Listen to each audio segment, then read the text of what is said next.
If you've ever tried to get your savings in order and found yourself constantly struggling, it's probably not your fault. The truth is, you just didn't have the right strategies in place.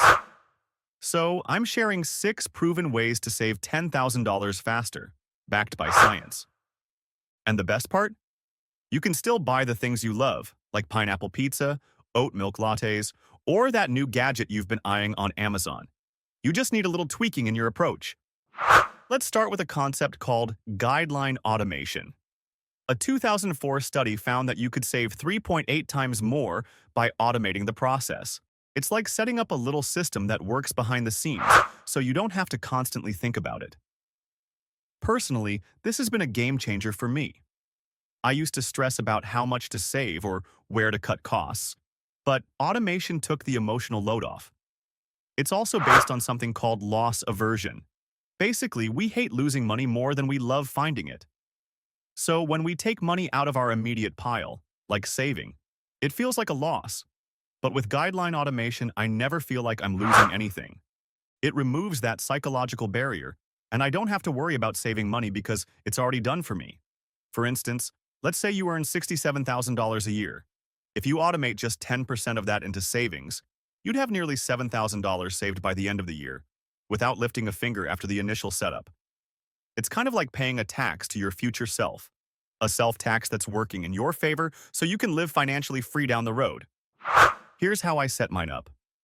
My paychecks are deposited into my checking account, and on payday, the bank automatically transfers some money into 2 separate accounts. One is my spending account, which covers fixed bills like groceries, gas, and other typical living expenses. By looking at how much I usually spend each month, I set up spending targets for fun stuff like restaurants, entertainment, and shopping. The second account is my savings account, where I stash everything else. At the end of the month, anything I didn't use from my spending account gets moved automatically into savings. From there, my savings can go into one of 3 places: my emergency fund, a high-yield savings account, or my investment accounts. Now, don't aim to save $10,000 right off the bat. That's a huge number and can feel overwhelming. Instead, break it down. Think of it like eating a cake, one slice at a time. If $10,000 is your goal for the year, that means you need to save about $833 a month. Still sounds like a lot, right? Well, break it down even further. $10,000 over 12 months is about $27.30 a day. Now it's starting to look more manageable. And here's how you can make up that $27.30 daily without feeling deprived. Cook meals at home instead of eating out. That's around $10 to $15 you can save on a daily basis. Brew coffee instead of buying a latte. That's another $5. Cut unnecessary subscriptions like Netflix. That's $1 you save a day. Take public transport instead of Uber. That's between $7 to $10 you can easily save. When you break it down like that, it's easier to see where you can make small adjustments in your daily routine. You're not saving $27 today. You're saving $10,000 by the end of the year. This mind trick helps you shift focus from immediate rewards to long-term gains, which combats something called present bias, the tendency to prioritize instant gratification over future benefits. Another thing that can really help is taking back control of your emotional bank. Companies like Amazon, Coca-Cola, and Nike spend billions to understand what triggers you emotionally. They hire psychologists, behavioral economists, and marketing experts to figure out how to get you to click buy as quickly as possible. But here's the thing. Instead of letting these companies exploit your emotional bank, why not use it to your advantage? A 2019 study found that you're 3.33 times more likely to save if you understand your own emotional triggers and use them to build better habits. You don't need endless charts and data to motivate yourself. Sometimes all it takes is asking yourself one simple question. Why? For me, my why is my parents. Growing up in a small town, I saw them work incredibly hard, juggling 2 jobs, one of them in agriculture, to make sure me and my siblings had what we needed. They sacrificed so much, never spending on themselves, all to give us a better life.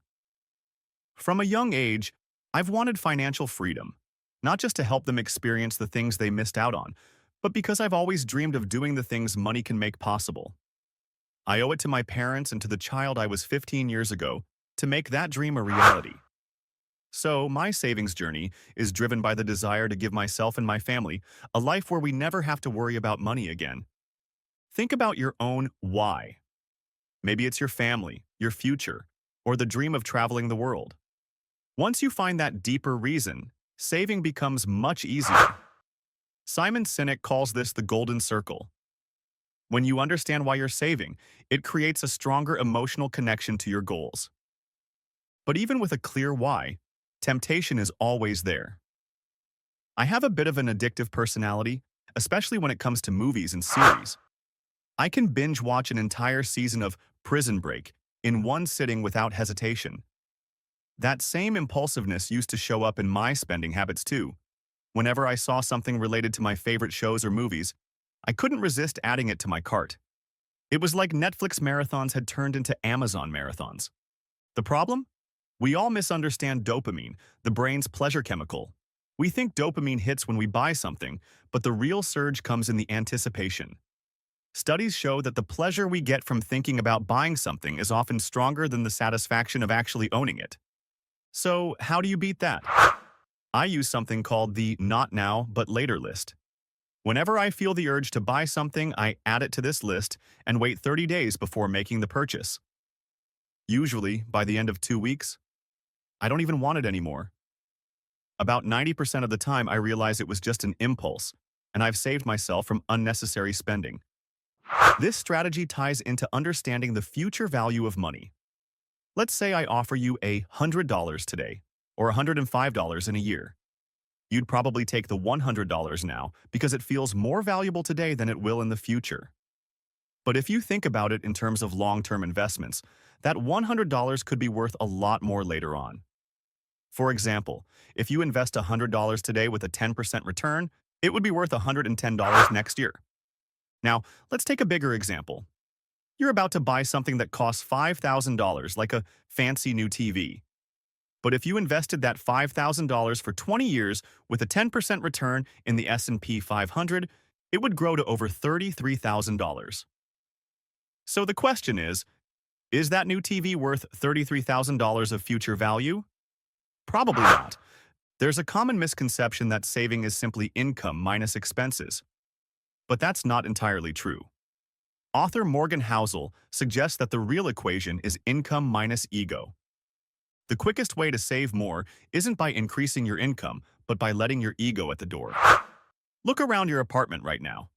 How many of those things did you buy to impress others, or because you were trying to keep up with someone? When you stop spending out of ego, you save a lot more. I've learned that desiring less allows me to spend less, which in turn makes saving easier. And even when you're doing everything right, it's okay to feel like you're not saving enough. Sometimes the key is in what you do right after you get paid. Click here for 8 things you need to start doing with your paycheck immediately.